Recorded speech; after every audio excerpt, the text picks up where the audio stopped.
বিসমিল্লাহির রহমানির রহিম। আজকে বিজয় পরবর্তী এই সংবর্ধনা অনুষ্ঠানে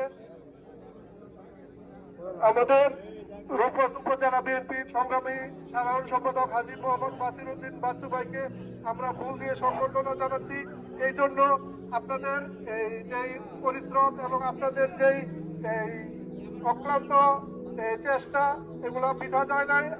আমরা আজকে বিজয়ের মালা পড়তে পেরেছি আপনাদের সকলের সহযোগিতার কারণে। আপনাদেরকে আন্তরিক ধন্যবাদ জানাই, মোবারকবাদ জানাই।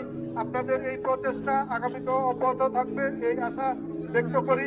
এবং আজকে বাসির উদ্দিন বাচ্চু ভাই আমাদেরকে আশা করি এমন নির্দেশনা দিবেন যে বিজয় পরবর্তী আমরা কিভাবে কি করব, আমাদের আচরণ কি হবে, ভোটাররা যা আশা করছে এটা আমরা কিভাবে পূরণ করব, এই ব্যাপারে বাসির উদ্দিন বাচ্চু ভাই আমাদেরকে নির্দেশনা দিবেন। এই বলে আমার বক্তব্য শেষ করছি। আসসালামু আলাইকুম।